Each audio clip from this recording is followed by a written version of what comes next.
mulai dengan ayat itu. Dari hari ini kalau dilihat pengurus PMK, hari ini saya berbagi dari Mazmur 119 ayat 16 dari TB1.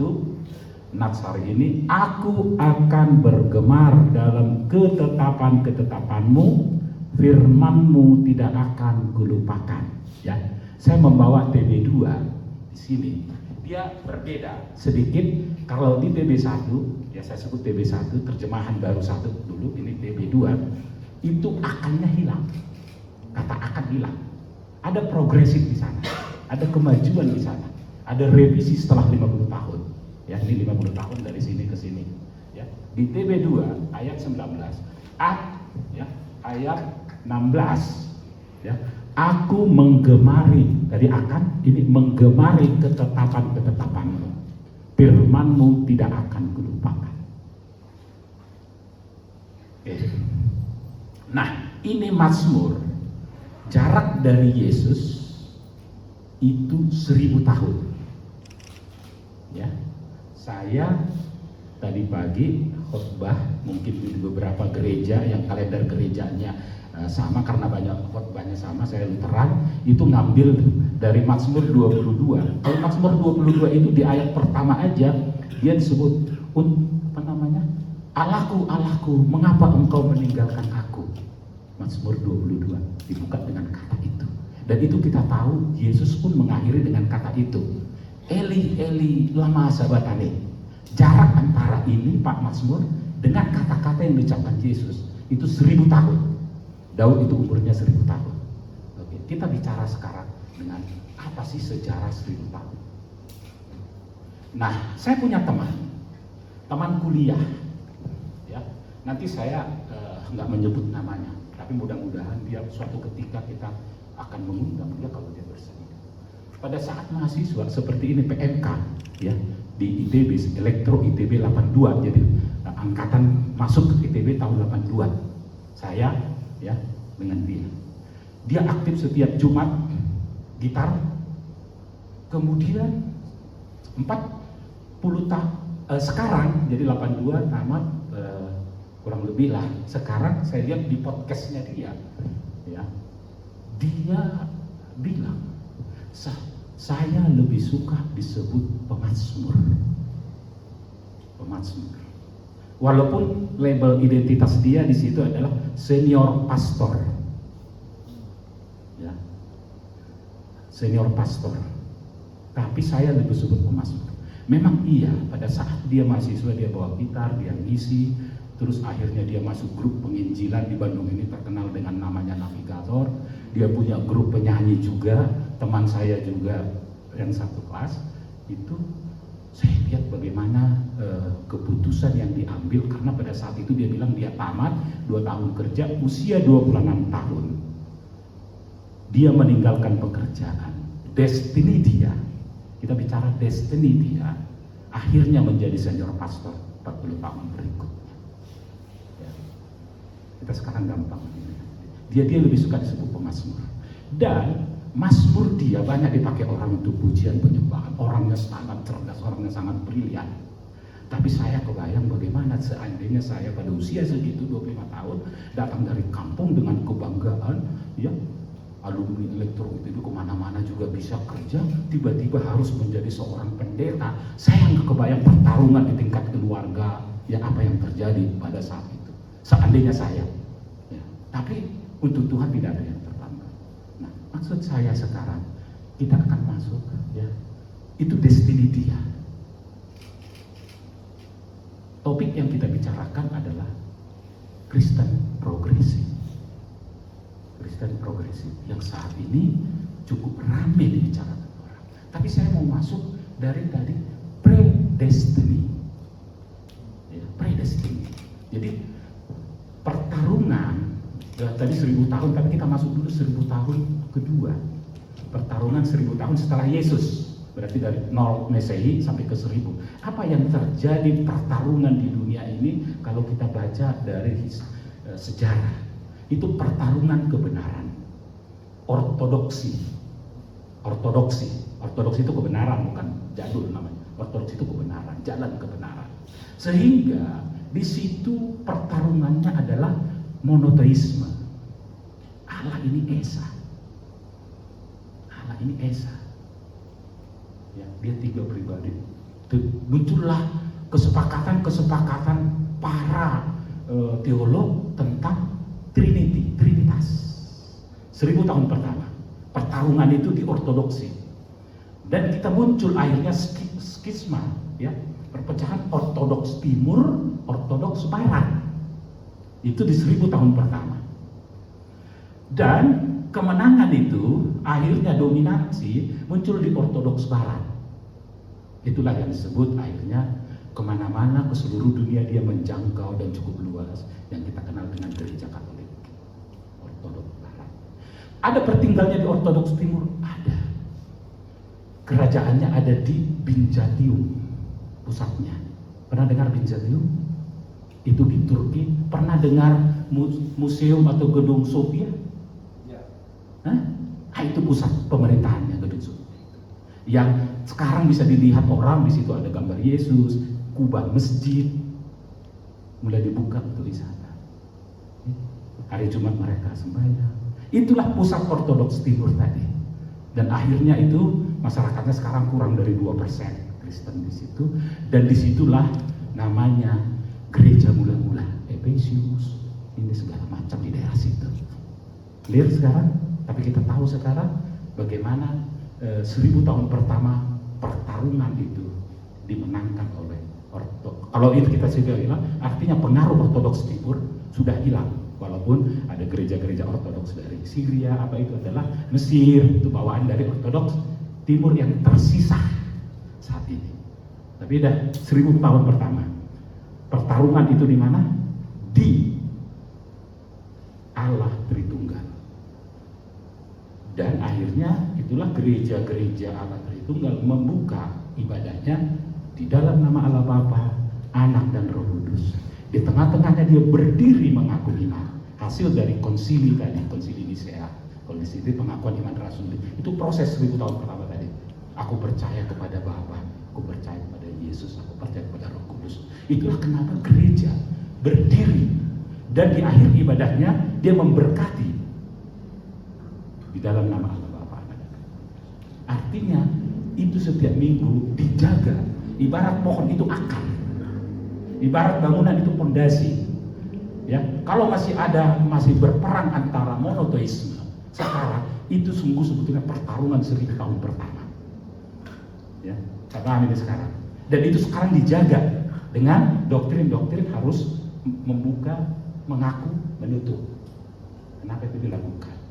Itu 1000 tahun pertama. Jadi pertarungan di akar, di pondasi kalau dia rumah.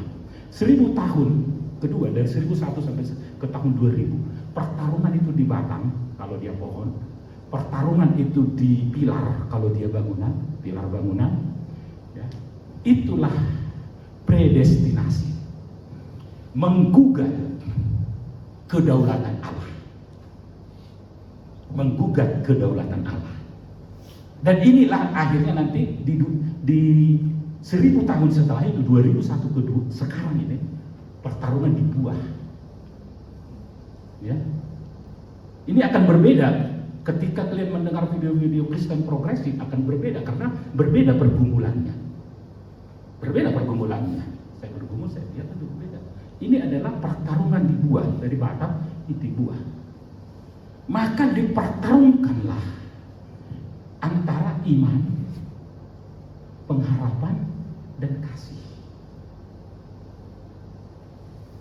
Ini yang dipertarungkan sekarang. Dan digugatlah tidak hanya otoritas kedaulatan Allah, tapi juga kedaulatan Alkitab ini. Jadi kalau kita bicara dari pertarungan destiny di periode kedua, dipicu oleh era pencerahan 1500-an kan? Era Alkitab bisa dicetak. Ini berpengaruh sekali loh. Tuhan gak semata-mata, kenapa dia harus menunggu 1500 tahun untuk bisa dicetak Alkitab? Penyebar luasnya mulai muncul. Artinya apa? Antara teks dengan manusia, kalau ini manusia, ya, ini selalu saling mempengaruhi. Teks dengan manusia itu saling mempengaruhi hidup ini. Oke? Di situ predestinasi tadi, kenapa akhirnya di era predestinasi ortodoksi menjadi heterodoksi. Dari ortodoks tadi menjadi hetero, banyak nih. Ditandai dengan banyaknya aliran. Tokohnya Lutheran, Martin Luther, ya, kemudian Zwingli, kemudian Calvin, banyak aliran Reform, Injili. Itu adalah pertarungan di 1000 tahun kedua tadi itu, karena apa? Pemahaman antara teks dengan manusia itu progresif, berbeda pandang, progresif. Kata progresif nggak ada yang salah, kata Kristen nggak ada yang salah. Di dua-duanya digabung mesti tidak ada yang salah. Kita lihat kenapa salah, iya kan? Progresif itu maju.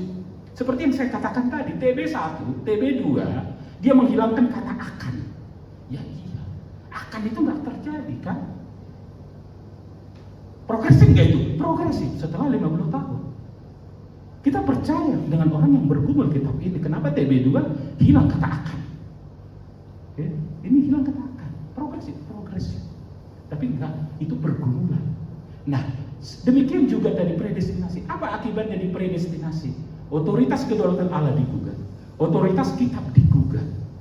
Otoritas keselamatan juga digugat. Persekutuan, saya begitu masuk tahun ini, kebetulan tahun gereja kami adalah Oikumene Inklusif. Doa saya, Tuhan tunjukkan praktek Oikumene Inklusif di tempat kerja. Tidak lama dari situ saya dapat SK pembina. Tuhan, apakah ini jawaban doa saya? Kan saya harus bertanya lagi kepada Tuhan. Itu secara destiny. Ya, saya sepertinya ini jawabannya. Artinya apa sekarang yang mau dikatakan di dalam teks ini tadi? Teks ini dengan manusia, ya,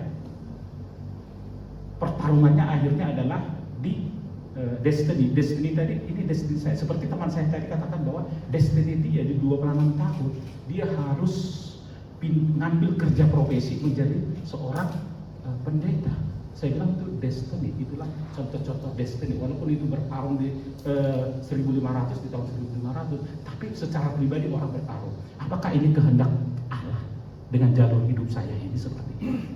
Itu destiny, predestiny, Tuhan sudah menunjukkan. Nah, di 3 tokoh tadi, akhirnya tentang keselamatan itu bisa berbeda mereka menangkapnya. Kalau tadi kan monoteisme, ya. Ada yang bilang, ya, di Lutheran, kalau Indonesia punya Pancasila, ya, kalau di Lutheran itu punya Trisola, dari Efesus 8-9, Trisola, ya. Sola fide, keselamatan itu hanya karena iman, ya, sola fide hanya karena iman. Sola gratia, anugerah, dan sola scriptura, Trisola, hanya karena Alkitab. Jadi dalam perjumpaan mereka ada yang bilang, oh ini perbuatan, iman dan perbuatan, ya.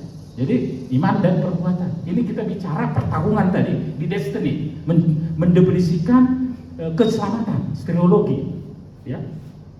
Iman, perbuatan, iman dan perbuatan, perbuatan saja.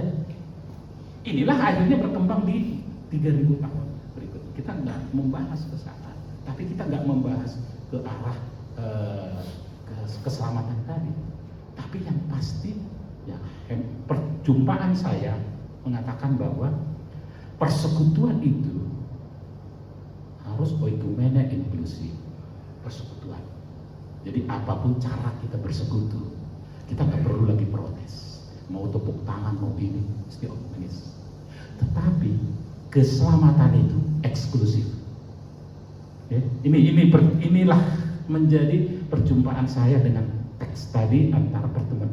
Persekutuan itu oikumene inklusif, terbuka, mau dia agama manapun, tetapi begitu masuk ke keselamatan itu eksklusif. Akulah jalan dan kebenaran dan hidup, itu eksklusif. Tidak ada yang sampai kepada Bapa kalau tidak melalui aku, itu eksklusif. Ya bagaimana kita sekarang di era sekarang bisa orang memahami itu tanpa orang tahu, oh dari buahnya lah tahu Pokoknya inilah di era yang sekarang Kristen progresif yang menunjukkan hanya perbuatan. Jalan tidak hanya jalan Tuhan. Paham ini sekarang? Kamu anaknya Tuhan Yesus juga kok. Asal kamu berbuat baik, gak sampai hati Tuhan menghukum kamu ke neraka. Kasih lebih besar dari iman. Iman, pengharapan, dan kasih gak bisa sebetulnya dipisah, dikotomi. Tetapi di tahun ribuan tahun ketiga ini, inilah Kristen progresif tadi. Jadi kita ibarat buah, nggak boleh kita melihat buah itu, oh ini enak, kalau kita nggak cicip. Kalau cuma lihat, oh ini kayaknya bagus. Tapi begitu kita mencicipi, kita bisa melihat bahwa buah ini sebetulnya tidak baik. Jadi jangan terjebak dengan nama progresif, jangan terjebak dengan nama Kristen progresif. Karena ini adalah dari pertarungan di mana akhirnya yang tadinya eksklusif menjadi inklusif, yang tadinya back to the Bible, dia akan ciptakan pemahaman-pemahaman baru. Karena apa? Pertumbuhan itu muncul apa? Ketika teks, sebut saja teks dan turunan teks. Dogma itu turunan teks kan? Dogma, ajaran itu kan turunan teks. Ini teks. Dengan manusia, ini kan saling mempengaruhi. Teks keluar, exegese.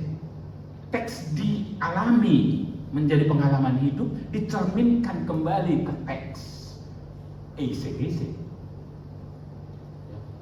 Terus bertumbuh kan?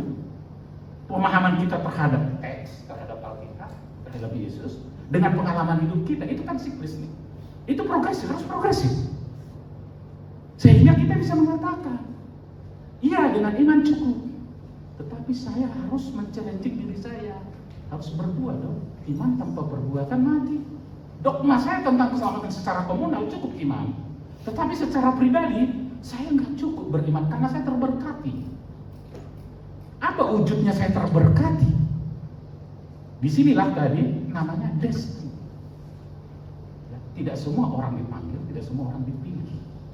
Maka saya akan masuk ke suatu yang Jumat, akhirnya Jumat akan masuk ke tema yang baru, penginjilan pribadi menjangkau awan-awan. Saya ikut karena terlalu berisik saya lihat awan-awan sekarang ini. Di mana posisi mahasiswa? 40 tahun lalu mahasiswa berperan sekali mewarnai dunia kekristenan dengan persekutuan mahasiswa Kristen.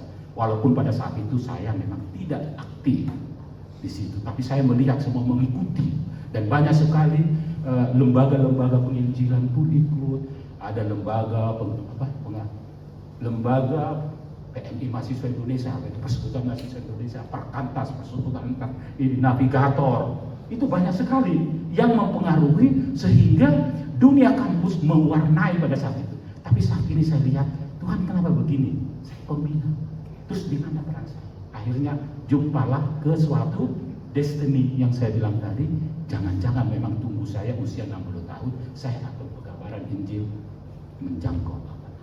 Yang kita akan produksi terus warna dari kekristenan ini di persekutuan mahasiswa Kristen. Tepuk tangan dulu untuk kita. Ya. Silakan kita sharing, diskusi, karena konsepnya kita adalah podcast nanti. Oke, silakan ada pertanyaan. Ini hanya memancing pertanyaan. Ya. Ibu orang Yahudi mendidik anaknya pulang sekolah yang ditanya, tadi di sekolah tanya apa? Ibu orang Indonesia pulang dari sekolah anaknya, tadi di sekolah mainnya apa? Gimana situasi? Mereka mulai dari zaman Musa, dia sudah menjadi pembelajar. Di sini kehilangan kita, maka kekayaan kita ini sejarah alam kita harus bangkit. Makanya jangan diam, bertanya. Oke. Ada pertanyaan? 1, 2. Perkenalkan, nama saya Ezra Pak dari S1 Informatika angkatan 2021. Ya. Saya dari UPTES. Ya. Ya, dari UP Teknik. Saya juga sebagai ketua. Jadi saya mau menanyakan, saya sebagai ketua, concern saya sekarang itu banyak mahasiswa yang mulai hilang ketertarikan di PMK Pak. Yes. Kayak mahasiswa banyak yang mulai menganggap PMK itu sepele gitu. Jadi mungkin pertanyaan dari saya, kira-kira dari Bapak ada tips atau saran nggak mungkin buat kami bagaimana cara kami bisa lebih menjangkau mahasiswa-mahasiswa Kristen yang mulai kehilangan ketertarikan ke PMK ini? Sekian dari pertanyaan. Terima kasih. Inilah pergumulan orang banyak sekarang. Jadi semenjak predestinasi, ya, kedaulatan Allah bertarung dengan yang namanya kehendak bebas, free will. Ya. Dan itu berkembang, bertumbuh, free will itu, kehendak bebas. Saya bebas mengikuti apa tidak, yang terikat. Saya bebas mengikuti apa tidak, kita nggak bisa. Kita harus bisa menjawab itu, kehendak bebas. Ya. Karena apa? Perjalanan orang, kalau dilihat ya, perjalanan orang nih, saya lahir, destiny saya terlahir dari ayah yang sudah Kristen, ibu yang sudah Kristen. Itu destiny saya.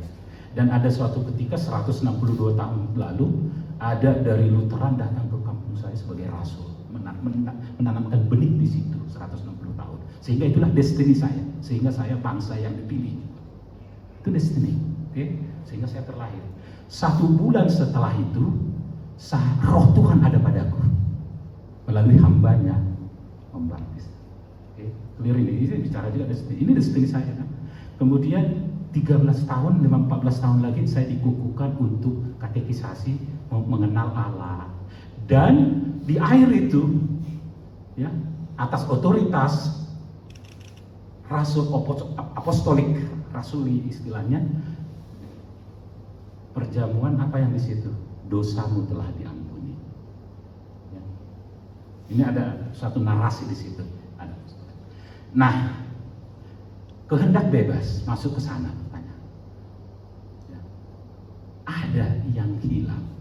Kita melihat Allah ketika banyak selubung-selubung yang menghambat kita. Oke, tadi kan saya 13 kesini nih, kok sekarang ini bayangkan kita bertarung dengan kehendak bebas. Saya bebas ikut apa tidak, itu namanya kehendak bebas. Yang parahnya dari Kristen progresif pun, saya bebas percaya Alkitab apa tidak. Coba, saking bebasnya itu, yang kemudian dipelopori oleh yang namanya Kristen liberal, saking liberalnya itu menggugat otoritas kita. Saya bebas percaya apa tidak, saya bebas mempercaya ini mujizat apa tidak. Tidak hanya Yesus jadi jalan keselamatan, masih ada jalan-jalan lain. Sekarang ini kan masih nggak ikut PMK. Era ini apa? Kristen progresif tadi tidak percaya ini. Dia sebut Kristen. Kebebasan kan?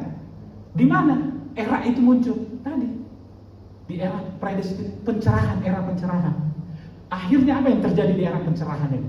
Para pembelajar, scholarship, ya kan, dengan ilmu critical text, ini dikritis ini, critical theory, ya, berkembanglah critical theory, dasarnya teks ini tadi critical text, ya, ini dikritik nih, mereka punya SKS, tafsir, hermeneutik, ya, para ini menggugat ini semua, cara-cara ini, sehingga analisa, sintesa dimainkan untuk meng-create sesuatu. Itu pola pikir ya. Jadi high order thinking itu dimulai dari critical theory, mengkritik teks, menghasilkan metodologi analisa, mensintesa, meng-create sesuatu pemahaman baru.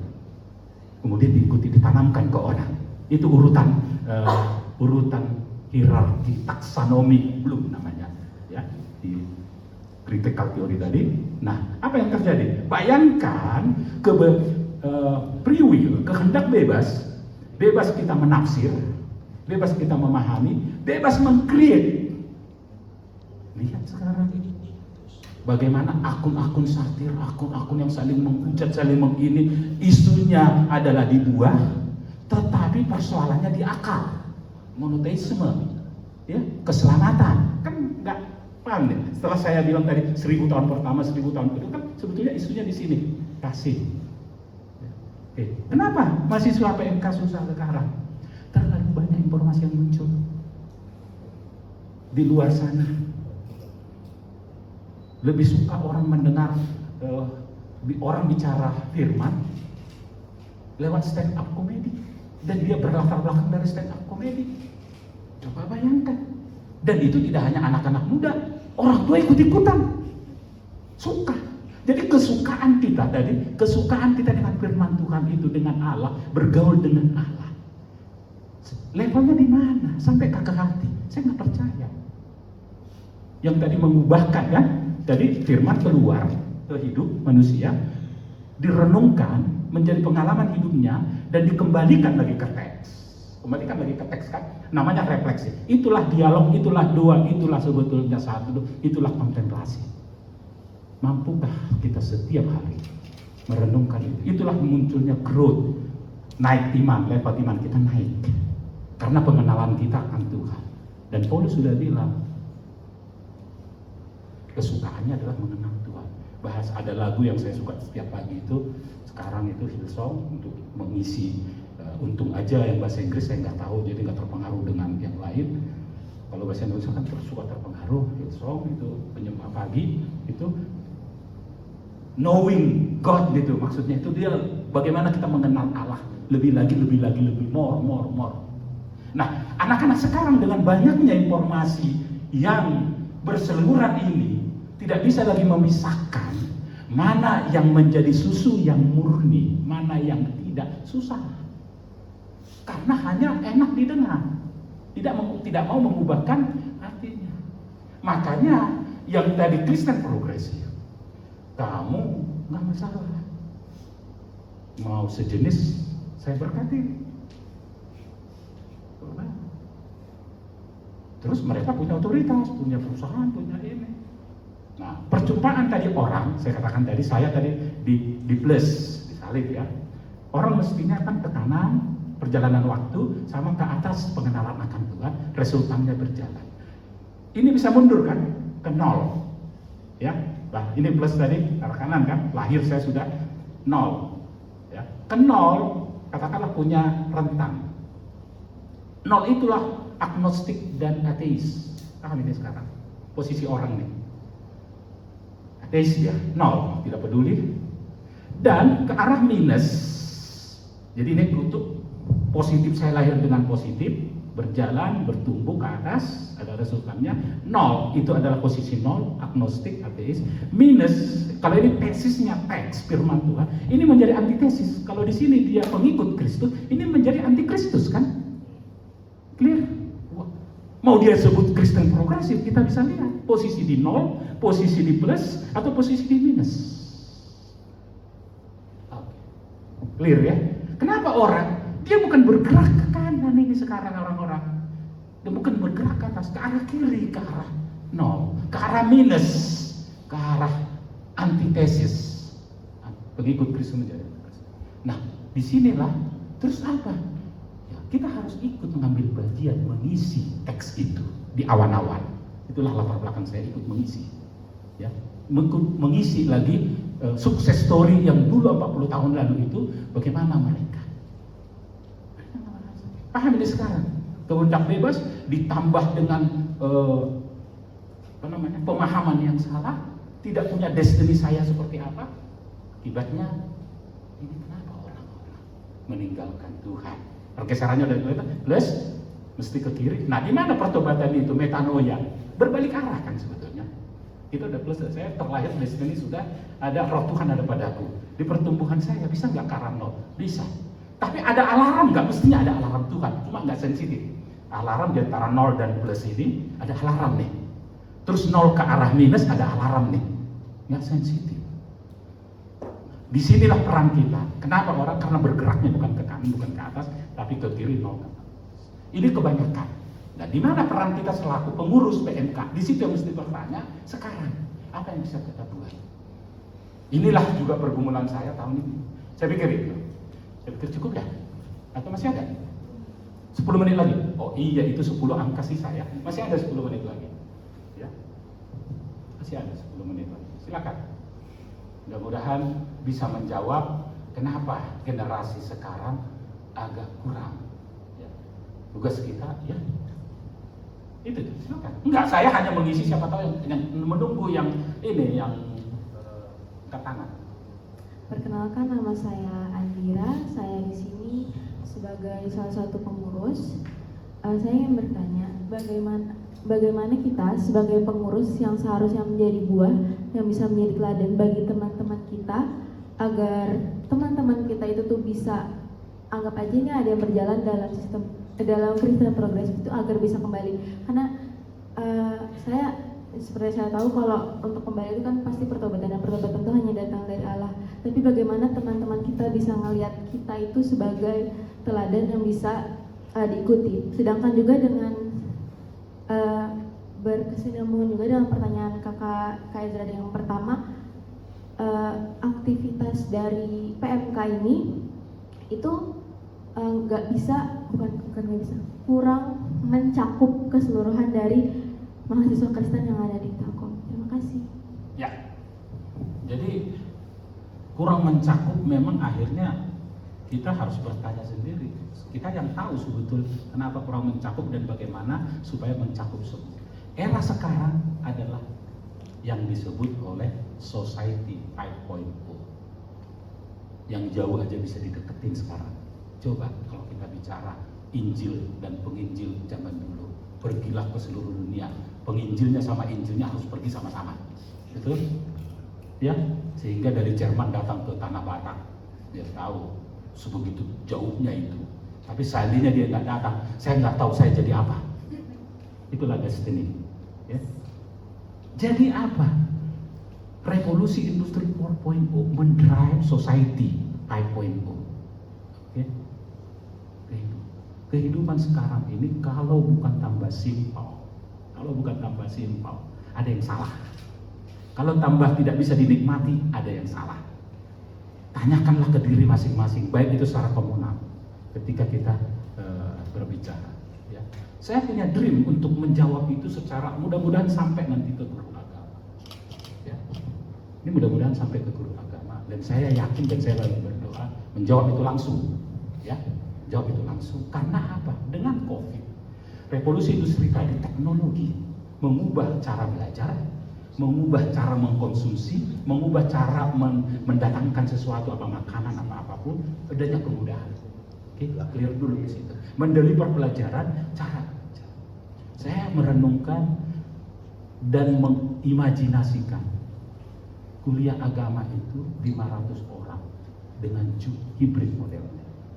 Dengan Zoom, okay? Zoom, ya. Jadi berarti tidak hanya peserta kuliah agama dong bisa, karena Zoom kita bisa 5.000 orang. Kekurangan, paham nih sekarang? Hibrid, kan sama aja kita mau ribuan orang yang hadir, lihat monitor kita juga kan, lihat slide-nya sama kan? 2 jam. Minggu itu pertemuan dari secara online, pertemuan fisik kita bikin di GSG itu kosong, tidak ada pianonya. Oke. 2 jam. SKS itu kan begitu. Kelompok diskusi 2 jam, itu yang sekarang kalian ada diskusi-diskusi yang ada di agama. Silakan. Pemimpin kelompok kecil, walaupun dia nggak lagi agama, ikut terus, kecintaan jadi ada. Saya lihat ada peluang di situ, bagaimana semua orang dapat, tidak hanya mahasiswa agama, alumni pun akan rindu untuk ikut di situ. Oh ya, saya ibadah dulu di GSG, saya kangen. Pengurus. Tapi apa? Agama tuh. Karena satu SKS itu, definisi satu SKS 50 menit tatap muka, 50 menit itu kalau hibrid modelnya 50 menit di on, ya, misalnya Zoom, 50 menit tatap muka, 50 menit lagi diskusi. Bisa nggak? Bisa. Ramai nggak kita? Kita mungkin role model fakultas kita, universitas kita, bagaimana PMK hidup bersinergi dengan agama. Pertanyaan pertanyaan kritis saya, sudah sejauh mana sudah sejauh mana sinergi antara PMK dengan mata kuliah agama? Apakah menumbuhkan persekutuan? Apa tidak? Ketika tidak kurang menumbuhkan, pertanyaannya adalah bagaimana supaya bisa bertumbuh menjawab itu. Saya belum tahu banyak tentang itu, tapi sementara saya punya bayangan, karena saya dengan COVID ngajar Zoom, ya, anak saya juga kuliah manajemen PJJ Zoom, malah maksimal, lebih maksimal dari kuliah online, kuliah onsite. Ada tugasnya harus dimasukin jam segini, ada sindikatnya harus ini diskusi apa segala macam. Luar biasa. Ada forum yang saling diskusi terus, di dalam forum diskusi itu kebayang saya bagaimana maksimalnya ketika hibrid dipakai untuk kuliah agama. Nah itu menjawabnya tadi gimana? Jadi introspeksi dulu, tapi secara struktur sistematis ya kita harus bertanya sinergi antara PMK, karena mata kuliah agama bagian dari PMK. Masalahnya, pertanyaannya sudah maksimalkah itu? Ada nggak area bisa diimprove untuk menjawab tadi? Saya jawab ada, karena saya dosen. Saya tahu, cuma otoritasnya nggak di saya nggak pegang kunci. Makanya apostolik, suksesi apostolik dari Yesus ke Petrus apa? Kepadamu kupegang kunci kerajaan surga. Apa yang kau ikat di dunia ini akan terikat di surga. Apa yang kau lepas di dunia ini akan terlepas di surga.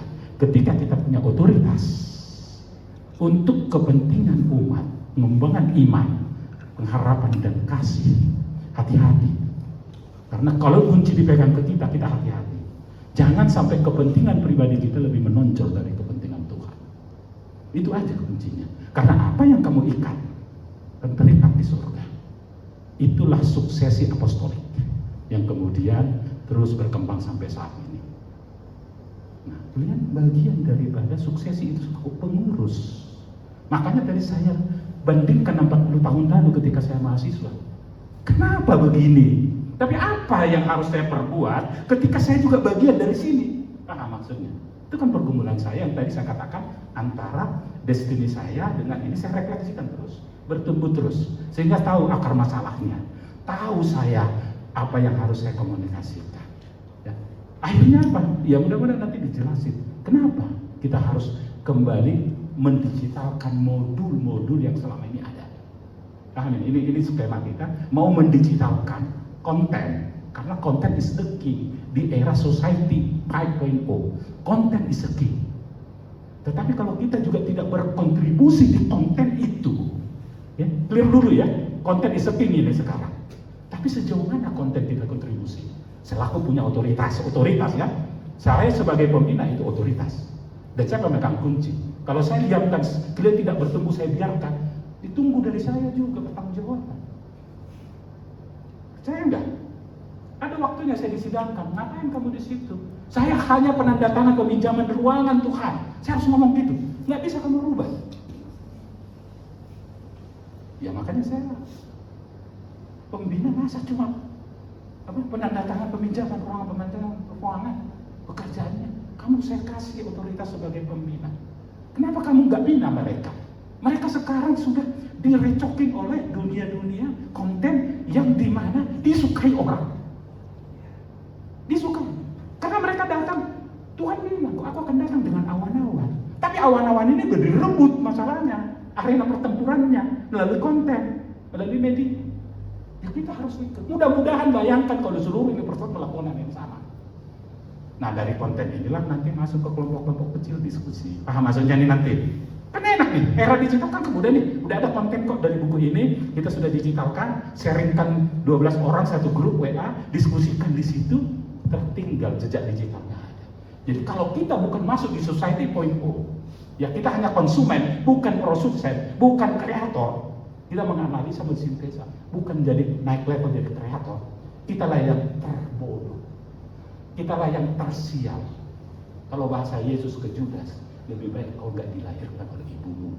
Kalau bahasa Yesus ke Judas, ya, lebih baik engkau tidak dilahirkan di dunia ini oleh ibu.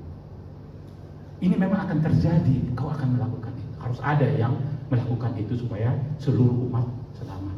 Tapi lebih baik jangan sampai seperti itu di sidang ilahi suatu ketika. Saya pikir itu ya waktunya cukup ya. Terima kasih. Kita tepuk tangan untuk kita semua. Mari kita berdoa.